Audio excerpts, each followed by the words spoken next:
Hi, everyone. Welcome to another episode of TruthWorks. I'm Jessica Neal, your host. And today we're joined by two guests, not just one, but we have two guests. And these two individuals are just so fascinating. And they were the architects behind Snowflake's success. And Snowflake, I don't know. I'm sure most of the listeners have heard of Snowflake, but a huge successful company. And basically, these two were responsible, I wouldn't say solely for his success, but a lot of its success are from these two individuals. So welcome to the show, Chris and Denise. I'm so excited to talk to you. You guys have written a book called Make It Snow, which is fantastic, by the way. And we're in the holiday season. It's cold in many places, not in Texas, but it's cold most places. And it is snowing. And so welcome to the show. I'm so excited to talk to you two. Thanks, Jessica. Great to be here with you today. Yes. And Denise, you were the CMO, and Chris, you were the CRO. And I guess I'm guessing people know what those mean, but Chief Revenue Officer and Chief Marketing Officer, correct? And Denise is still the CMO. Yes. I am the ex-CRO. Yes, you are now advising Yes, and advising doing the board Silicon work. Valley semi-retired life. Is that? Yes, I will lose my United Global Services status.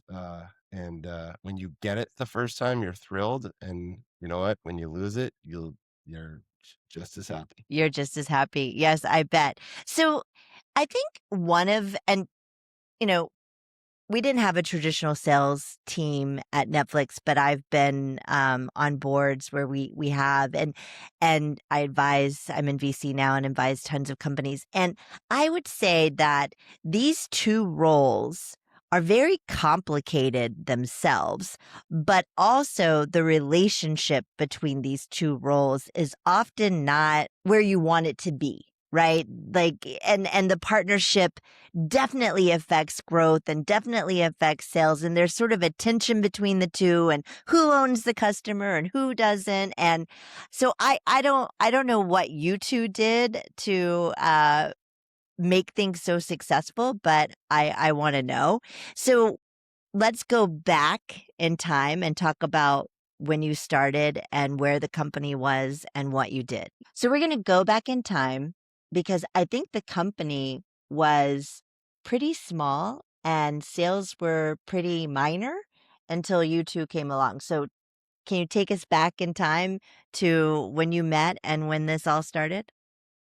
Yeah, maybe I'll start because I started. So Jessica, I started when Snowflake had no customers, actually no CEO, and I just worked for a couple founders. And I appreciate you say that we had a lot to do with the company being great. But one of the things I'll always say is that you can be as great as you think you are in sales or marketing, but you need to represent a good product. And I think that the founders of Snowflake built just this world-class product, and we were super lucky. But when I joined, there was zero customers, no website, all this other stuff. So it was really some No dark days. website? No website. It said stealth mode. I wasn't even allowed to put, you know, where I worked on my LinkedIn profile. So it was What just made you want to join at that time? I call it my midlife crisis. So I had been at a company that got I had been at EMC, a data storage company, for Yep. 8 years.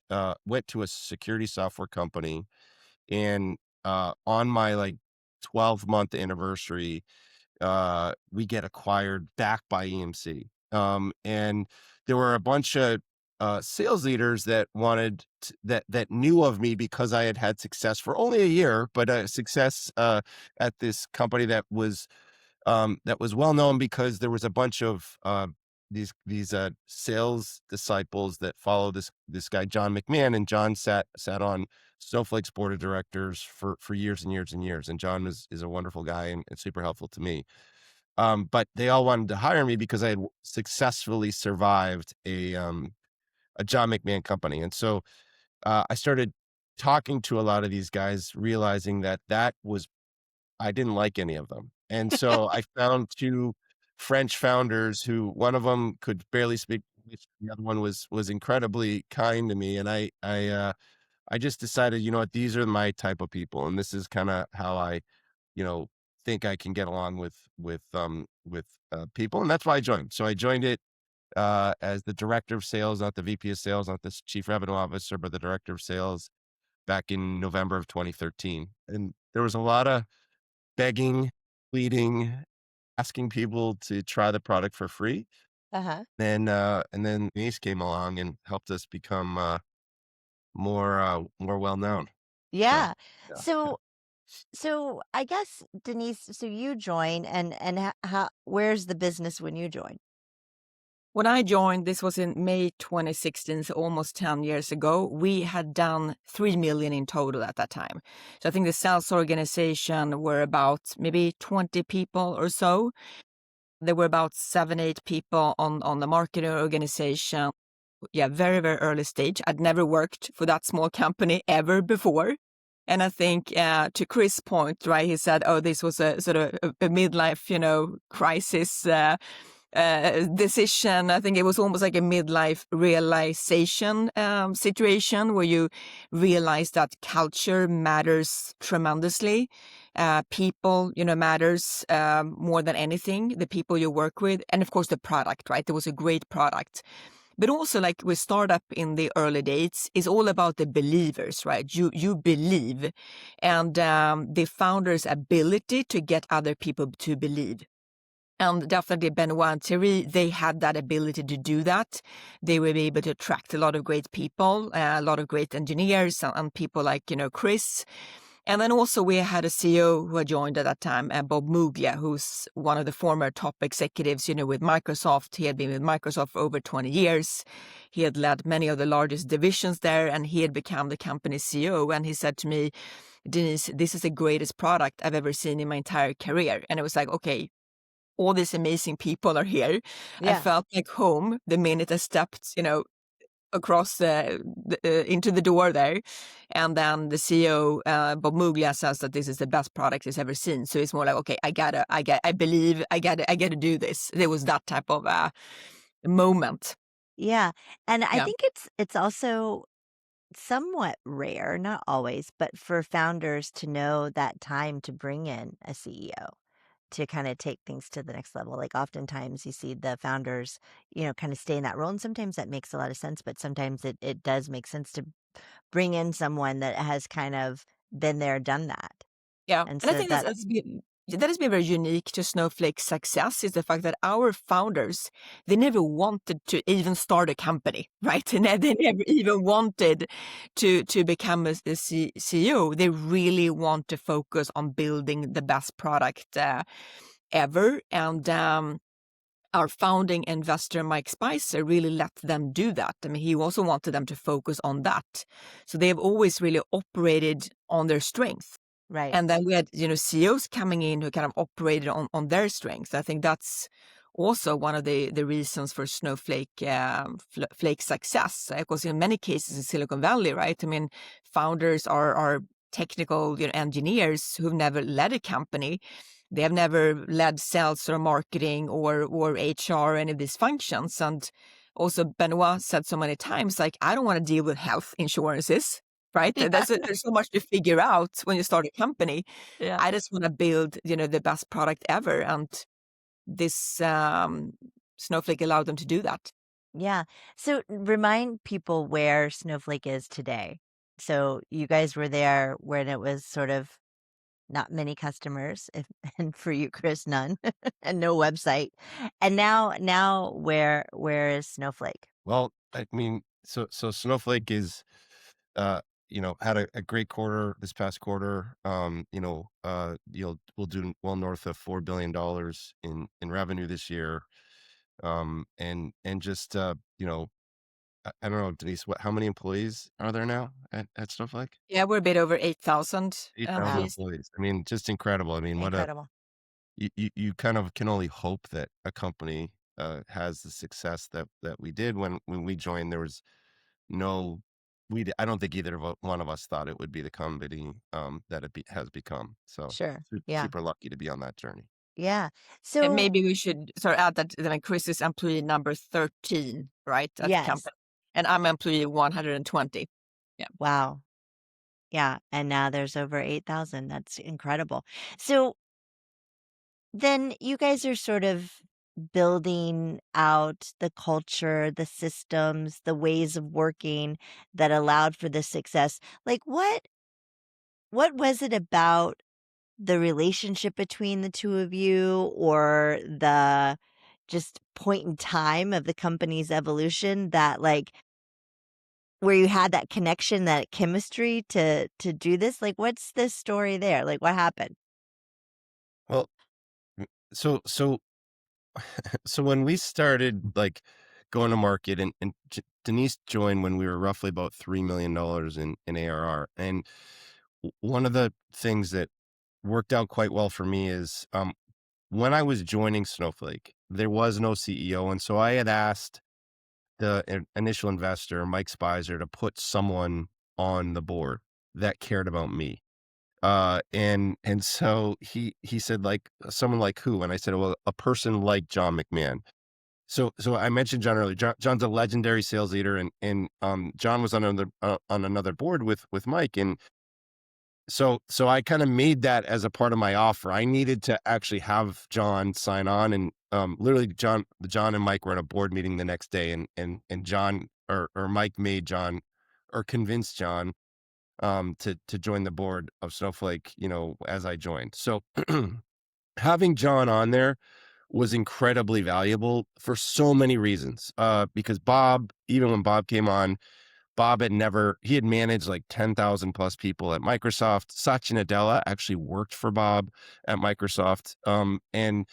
But Bob had never managed a go-to-market organization. And so having, Bob could have John as an advisor to him, but equally, John was an advisor to me. And one of the things that, I was Snowflake's demand generation engine. So when Snowflake, was going to market with no customers, I created, these, I call them spam lists, and I would spam thousands of people every week, from my Salesforce inbox of just trying to get meetings. And John was like, "Hey, dude, like that's okay that you're doing that now.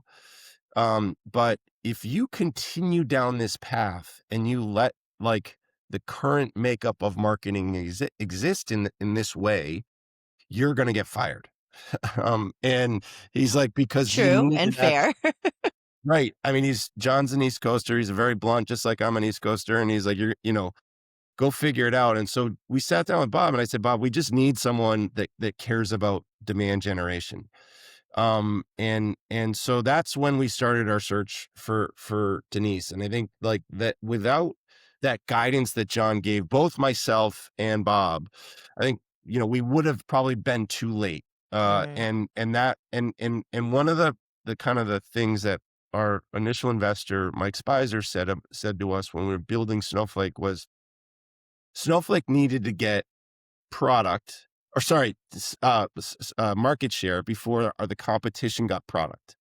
And so demand generation in our world meant we needed to get a lot of customers really quickly.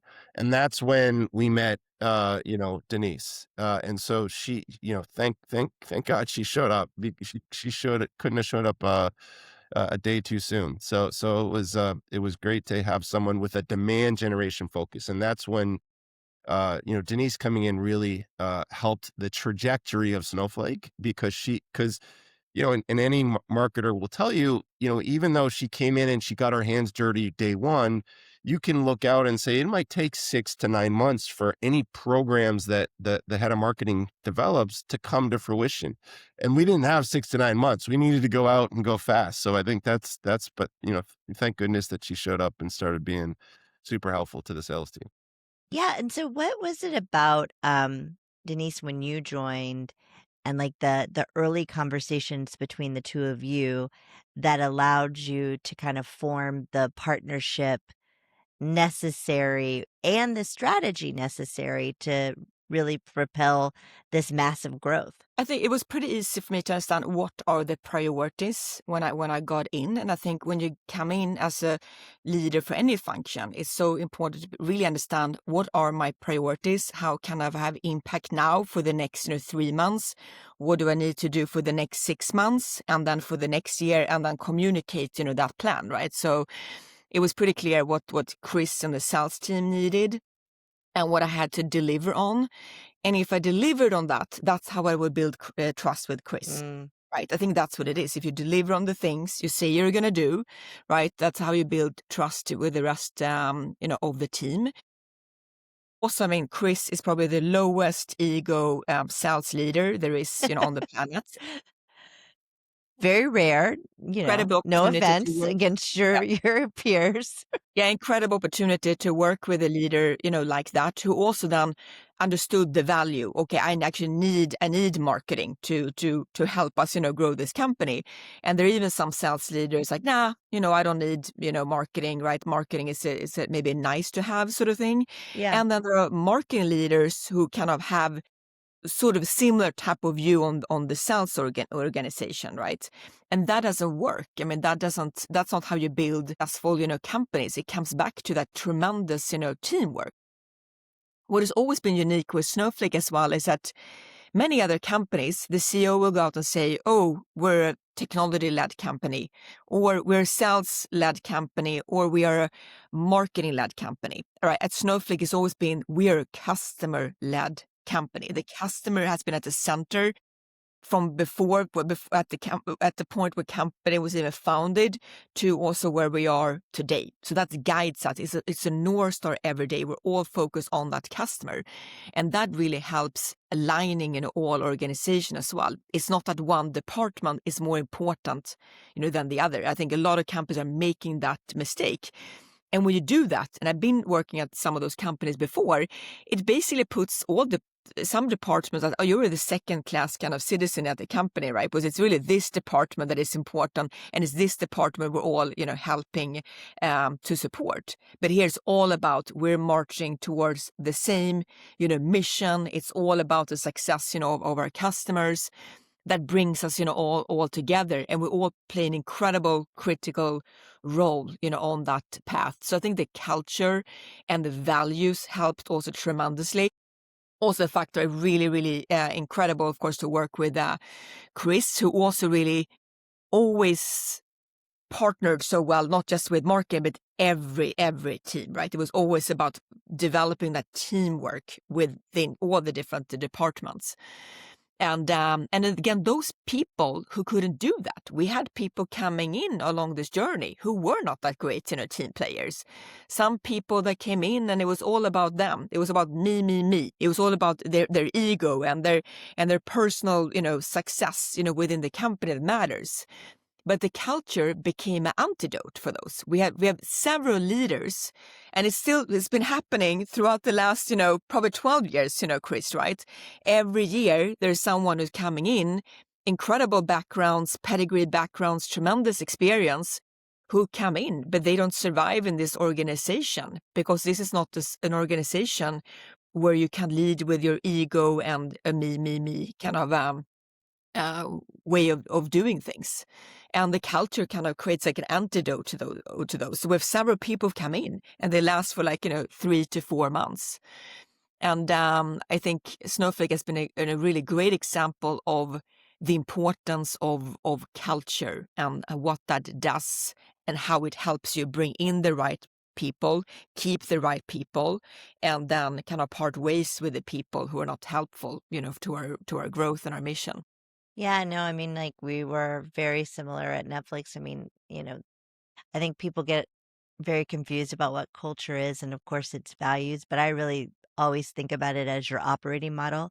It's how you're getting alignment, how you're making decisions, who you hire, who you fire, how you, disagree, right? Like all of the things. And when that is broken, then things come in the system that, deteriorate it, right? So what was it? I'm guessing it wasn't all, rainbows and unicorns on this journey. I'm guessing that there were some really tough times, and it sounds like you two sort of had a instant appreciation and respect for one another that allowed you to be open.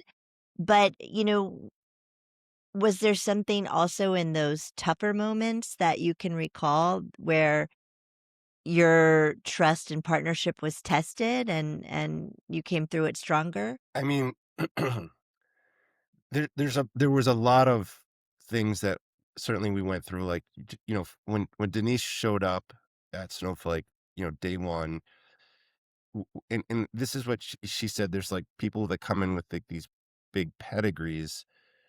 They somehow think that, like, there's gonna be a bunch of minions that are gonna Yeah. do stuff for them. Yeah. And at a small company, and Denise had, to her credit, she did have a good pedigree, and she had been a very successful CMO prior to showing up to Snowflake, but that didn't prohibit her from going down and sitting and meeting with every single one of our individual contributors in the sales organization to understand what was working and what wasn't, and diagnosing problems. And so I think that's where she started to establish credibility, not only with me, but more importantly with the sales team. And I think that was the kind of the beginning of the relationship that I think, well, I know was amazing. And so super appreciative of the work that she did. And that's, by the way, that was the culture that we had at Snowflake. Is every single leader at Snowflake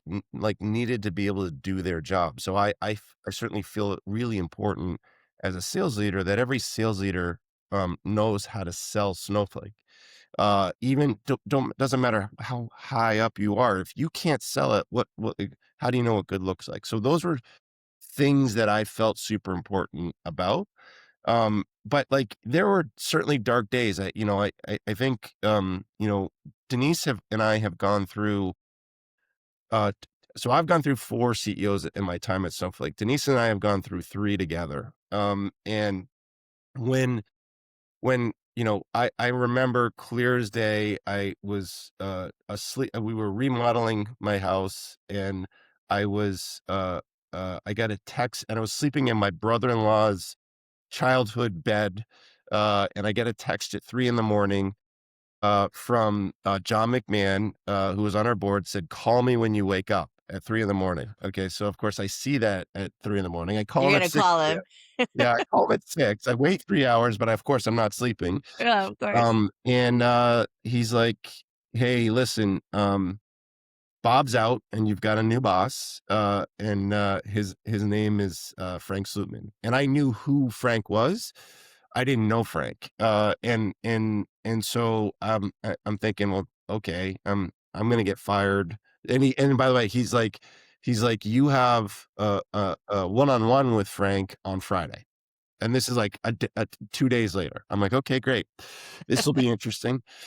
So um I remember that one-on-one because I went into, that one-on-one, and there was dysfunction at the executive team. Like, prior to Frank showing up, there was some, as Denise said, there were some bad actors. There were some Okay. people that were very much, like, out for themselves, didn't necessarily do the job, wanted, like, certain titles, like, all these kind of weird things, not putting the company first or the Yeah. customer first.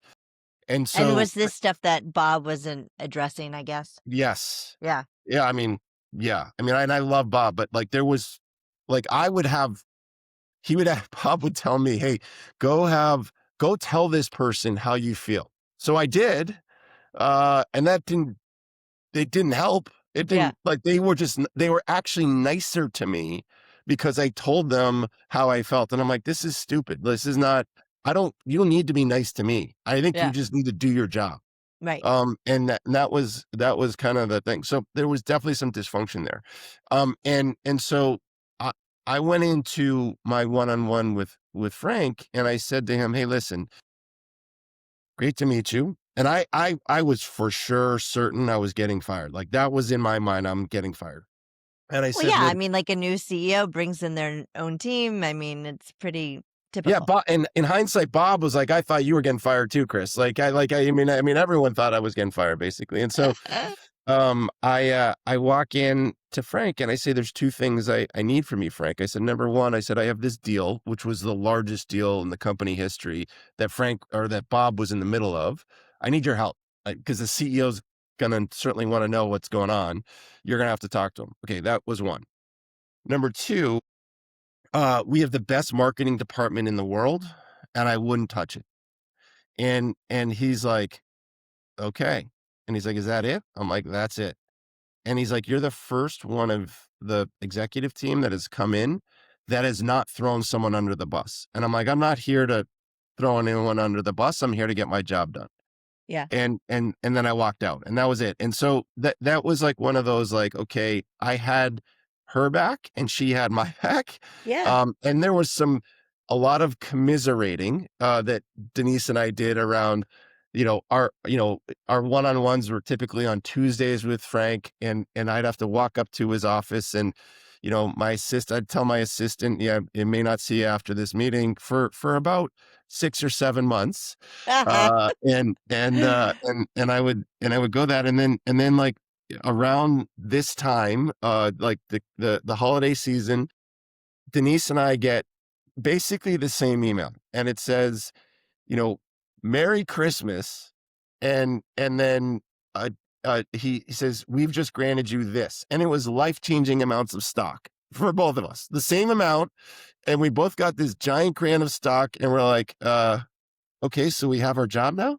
And so that was kind of like one of those like dark days through that transition, because Frank was evaluating and he was firing a lot. Pretty much most of the executive team got fired, except Yeah. except for her and Except I, you and two. one and our head of product. So Wow. pretty wild.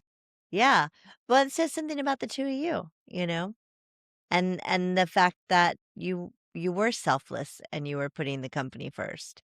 Yeah. I mean, so I don't know. I find both of these roles when I'm advising companies, they're hard to find people that I don't I don't want to sound, you know, like I'm generalizing, but I kind of am. But like, they're not they don't have that. They don't have the put the company first thing. And whether it's the sales team or the marketing team, there's sort of these like playbook things that just get applied that don't really like take traction, you know what I mean? And so I was do you guys just do it differently and are better than the average, or what is the secret? I think just learning by experience. I mean, the thing you can control and impact is your own work. That's really what matters. In that situation, with Frank before, the only thing we could do was to do our best work. We couldn't do anything more than that. But I Right. think it maybe comes back to your own kind of, personal, values, as well. And I think maybe both our personal values kind of aligned, with the company's, value as well. And that's why everything worked out so well. Another very important thing I think is as well in terms of building trust is how you take feedback and give feedback. And for instance, right, Chris and I have given each other feedback so many times about things. And also as a leader, there's sometimes things you don't see. There are things that people wouldn't tell me, right? Something maybe that was happening on the market organization that everyone makes things look maybe good to me because maybe I have the power to make certain decisions, maybe that I wasn't aware of. But Christian, he would maybe hear something or see something himself, and he would tell me, Denise, hey, you actually have something going on here that you should take a look at.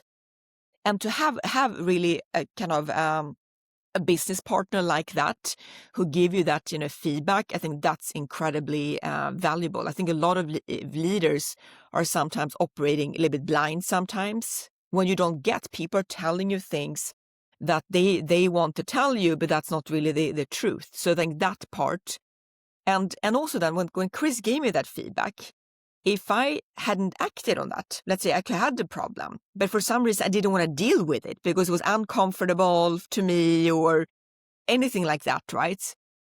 He would never give me feedback again.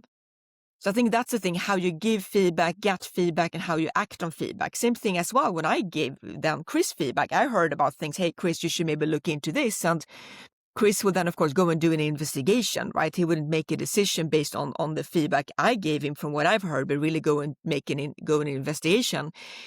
And if he wouldn't act on that feedback, I wouldn't want to give him feedback again. So I think that thing as well is so important, to have someone you trust who will give you feedback. Also within your team, I've had leaders on my own team who would tell me, like, bad news, right? That you could have handled that different, right? What you did right there wasn't actually perceived so well, right? But in most cases, your team members will never tell you, right? So you need people who you trust, who will tell you really the things that you don't want to hear. And then Yeah. also how do you then act on that? If you get that news, is that super uncomfortable, that you're not happy to hear. And if you just, shoot back and say and defend yourself, you will lose all those people who are gonna give you so much valuable feedback. I think that's a big learning Yeah. I got, because Yeah. I've No, been I think it's so important. And I mean, we were such a intense feedback culture at Netflix, and it takes a lot of practice to do it, but it was the fuel for us, right? Like, really. And we did it at all levels, and we had to practice it a lot. And the people that were unwilling to do it didn't make it very long. Um, but I want to know, what's the toughest feedback you two ever gave each other? I think it's been mostly on people, Huh? because I mean, you know this, Jessica. It's like going out and hiring people. It's really hard, and you go through this like kind of loop of hiring people, and recruiting is hard. It's one of the hardest jobs you It can do really is. in leadership, right? Yeah. Is finding great people.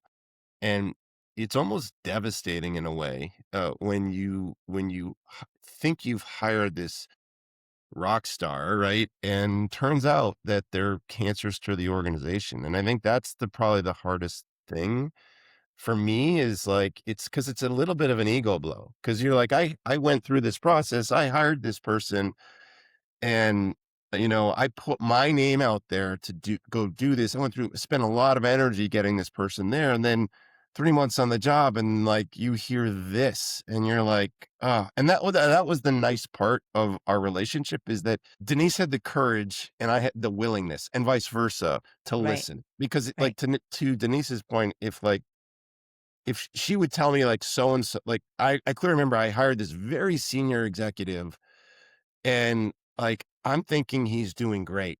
Like, he's like, he talks really, really well, and we're this big company at this point, and people are, very good at managing up, and so I'm thinking, "Oh, it's great."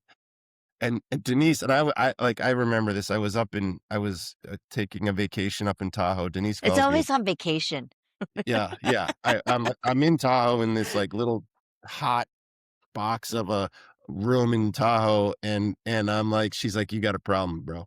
And I'm like, what?" And he's like, "This person is not working out." And it's 3 months on the job, by the way. And I had, like, done a major kind of, like, reorg, and I'm like, "No." And she's like, "Dude, you got a problem." And so then What was the problem, Denise? What was this person that doing or basically, not doing?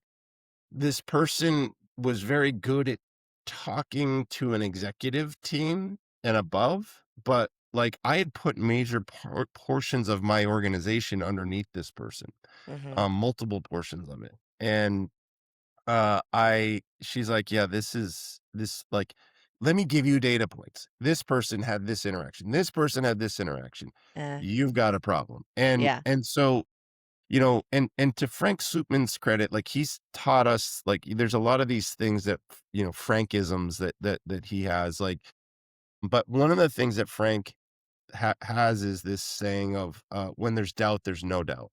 Mm, And so I I like started, that. yeah, and so, I started going out and doing my own investigation. And as I found it, I was like, "Oh, man." So I clearly took that feedback, I was not super happy that I got it, but Yeah. I was real about it. I then shared that feedback with Frank, and Frank's like, you know, when there's doubt, there's no doubt. Like Yeah. literally, he would, you know, in our one-on-ones, he would spew all these, you know, Frankisms, and I'm like, okay, and literally, like, you know, he's like, you know, Chris, Chris, you have too much empathy. He's like, "But you're gonna have to get rid of this person." And I was like, "You know what? He's right." So instead of, like, going through this process of, like, drawing it out for another couple of months, I literally got on a call with the guy the next and I just said, "Look, you It's and not I are working. good, Yeah. but, like, this isn't working." And he's Yeah. like, "No, I can change." And I'm like, "No, you can't. No. It's, uh, you've scorched the earth." And Yeah. I'm like, You gotta go somewhere else." And that was it's hard, but Yeah, it's that so was hard. probably one of the more challenging situations, that from a feedback. Yeah. Yeah, no, But it's so hard. Go ahead, Denise. I Yeah. think also this serves as advice to anyone going into a new organization. Really try to understand this culture. Again, how are things done here? How do people treat each other? How do people work with each other? And of course, you have to align to that, right? You have to personally, truly align to it to succeed. You can't pretend to, fit into a culture, but really understand the culture. And also in the beginning, you have the right to not do anything. You have the right to just listen. You don't need to talk Yeah. or come with new game changing strategies for the first couple of months, right? That's your time to learn, get to know people, build relationships, really, really learn and listen so you can understand, okay, what are my personal priorities, for the next, quarter and the next, year, basically. I think every time those people come in and the first week, second week, they start talking a whole lot about the changes they're going to make and how where the Yeah, it's world like, is how can you going. even know? Yes, Come exactly. And on. we still see that happens. I think for anyone listening going into a new job, take that time because over and over again, we see those people coming in making the same mistake. They're kind of eager, right? They're eager to have Well, an yeah, you impact wanna, on, like, yes. you wanna impress people, you wanna, have an impact. But, Yeah, the biggest impact you're gonna have, to your point, Denise, is, like, if you understand the business and the culture, you're gonna be yeah, so much more exactly. Yeah, successful. But there's a lot of people who just can't do that. And I think the best leaders are the leaders who are self-aware, which it sounds like the two of you really are, who, listen, who are humble, who come in wanting to learn, right? And they operate from a learning perspective versus like an I know perspective, you know? And the I people that know are really great at managing up. yeah, yeah, definitely. I think that's you know, it's so important. Like, like having a giant ego is just not great. It's just not. It doesn't. The company is not successful because of you. And there are so many people in Silicon Valley that feel that way. Like they're like, Mhm. I'm God's gift to sales, marketing, engineering, whatever. You're not. I mean, I hate to tell you, you're not. Um, you've gotten super lucky. There are some great salespeople that haven't been fortunate as I have, that been on the ride that I had. And some who I remember one of our investors is a big investor in Facebook. And I remember asking the question of like, how many people when they invested in us, I'm like, how many people at Facebook made over $20 million? And this was probably like 9 years ago, 8 years ago, and they're like, probably over 200 people. And all I could think in my mind is like, listen, like that 199th person that made over $20 million, I guarantee you not 100% of those people were, quote unquote rock stars. You get a Yeah. little bit lucky. And I think Silicon Valley has that is you get like, there is this uniqueness of Silicon Valley where there's like these incredible companies that are born here. Um, and you're watching it right now, all this AI happening, all these crazy companies that are changing the landscape with Anthropic and OpenAI and all these others. And not everyone is this quote unquote rock star, but there are some great people that are helping doing great things. And as long as you're really open to feedback and real about the situation and self-aware, that's the thing to me I look for the most in leaders and people is how self-aware are you? Yeah. That's like what I liked about Denise. I asked her a very self-aware interview question when I interviewed her. And I got to What appreciate was who the question? well, I mean, I kinda set it up, but, so I stole this question from someone else, by the way, but, Okay. I I I asked, like, "What's the biggest, misperception of you?" Oh, And I just wanna 'cause, we're all pretty judgy people, like, we're gonna judge you, you're judging me, I'm judging you, like, that's just how it is, and 100% all the time. yeah, and so, I asked Denise, I say, "Denise, what's the biggest misperception?" And she's like, you can tell now, but like she's stoic. She's this, very stoic Swedish person, very kind of staring at you. You're kind of like, is she gonna beat me up type thing as she stares at you? And then she goes, Ice Queen. And I'm like, what?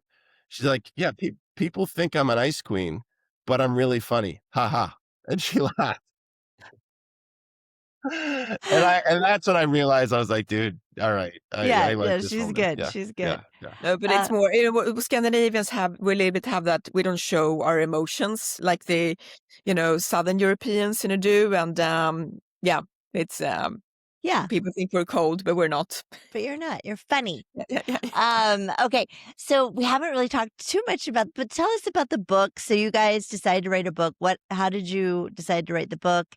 Make it snow and tell the listeners why they should buy it. Well, maybe I'll start, but, I'll give really a lot of the credit to Denise. So, there's I'm not as motivated as she is, and I think a lot of the credit of getting the book started and finished, it sits in Denise's lap. I mean, she kinda drove the process, and so, Frank Slootman, our one of our CEOs wrote the book Amp It Up, and Denise got to know Wiley, the publisher, and, then Denise kept conversations going, and then I think the more they learned about us and our backgrounds, that's kinda when, you know, we got going. So maybe Denise, you can elaborate. Yeah, no, it was about 3 years ago where Wiley came and asked, "Hey, we think you should write a book." And it's like, nah, I didn't know about this. And then Yeah. they came back again. And it's like, yeah, you know what? There's really this topic around sales and marketing alignment. It's a major challenge. I mean, we meet CEOs every week, right? To say, oh, I just had to fire my CMO, or the CRO and CMO, they don't work with well with each other, and always one gets fired and there's a new coming in, etc. Right? It's a waste of time. It's a waste of resources, right? Yeah. And so the book is really about that, and it's become a topic. People are talking about this, more. It's a Yeah. challenge for Totally. And we were most. talking about it all the Yeah, time with all of our exactly. portfolio Yes. companies. Yeah. I just met a CEO again 2 weeks ago, said like, and I know this CMO who joined this company is a great CMO.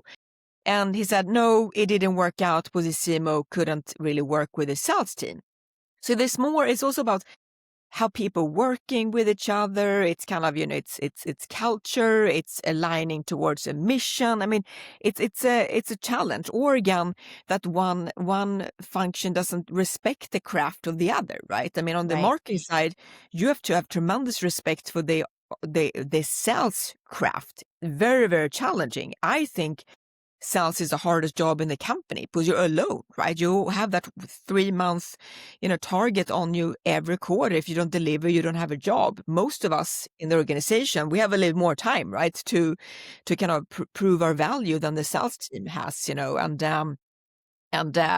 you have to understand that, and also then from the sales perspective, to really understand, okay, what is the value I can really get if I partner with marketing. And again, if you don't have those teams operating as its very best, you're not going to build an incredible company either, right? Yeah. And it's not about just about sales and marketing, right? You need every department to operate at their peak, essentially, all the time. That's how you can, outperform the rest of the market. You can do that even with a mediocre product, right? You can outperform the market by just executing incredibly well. They're incredible products that never saw the light of day, right? Yeah. Because the team were not able to execute on it. Maybe the sales and marketing team couldn't realize the incredible potential of this product, and the world missed, something incredible, right? So again, the impact and building a successful companies really comes from all these functions to operate at its best, and that require incredible teamwork, right, across all functions. And I would just add, I would say that, like, when Snowflake went public, when COVID was going on, so I did the IPO in this chair in this Yeah. room, Yeah. and so, like, when we came out of COVID, you know, all of a sudden people knew who we were, Denise and I. Like, we were semi-tech famous, call it, because we had this journey. And the then a lot of people would want Denise or myself to advise them, advise their companies, be on their boards, etc. And I can remember, like, going to, I would have to seek approval or get approval from my boss, who was Frank Slootman. And I go to Frank and I say, Frank, hey, this company wants me to be on the board.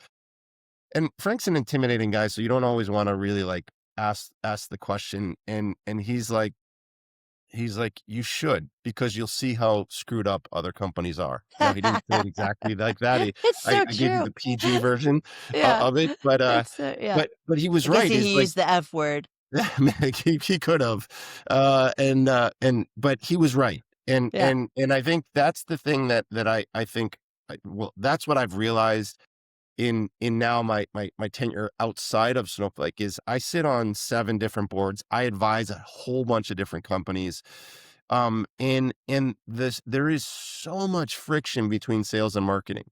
And sometimes that's the founder's fault. Sometimes that's the CEO's fault, because they create that friction. And so, my advice, like, and this is like Denise and I, recognize that there's not many, like, heads of sales only last, like, typically 18 to 24 months. For someone to stay in my job for almost 12 years is certainly not common. And so I think the thing, and same with Denise, like, Denise and I did this panel at this marketing seminar, and, like, the question was, how many people have in the room had 3 different CEOs and stayed in your job? And the answer was none. Yeah. From the marketing standpoint, how many Right. of you have worked with the same head of sales for 8, 7, 8, 9 years? The answer was none, right? Like, they're just, like, it doesn't happen. And I think, Yeah. so, like, what was the recipe that we had? And then what can we share with, other founders, other heads of sales, other heads of marketing on doing these things? And so I think, like, it's super important for you to not point as a marketer at the scoreboard and say, look at how many marketing qualified leads I've generated, but sales isn't Mhm. contributing. There's this that happens all the time. Yeah, Yeah. 100%. And Yeah. I think that the And just Denise for the point, listeners, I did finger pointing. yeah, finger pointing. Yeah, you point your finger and you Yeah. blame someone else. Yeah. The reality of it is, and Denise shared this mentality, is what matters is revenue, right? Like, Mhm. the customer success matters. Okay. That equals revenue. And Yeah. and so that's how she built the marketing team, and saying, like, our scoreboard is going to be revenue, whether the Yeah. lead is coming from the sales team, whether the lead is coming from marketing. All that matters is that we're hitting our revenue targets, because then, guess what? We'll have a successful IPO. We'll have promotions. Will be, for everybody around. And that's what happened. And I think Yeah. that's the thing, and the mentality and so that's why, the feedback that I've gotten on the book, on Make It Snow, has been like, hey, thank you. You gave us tangible examples of, like, how did you do this at this stage of the company? And that's really where we spent a lot of time talking about. Is it's helpful for heads of sales to understand that they can't just point their finger at their marketing team saying they're terrible.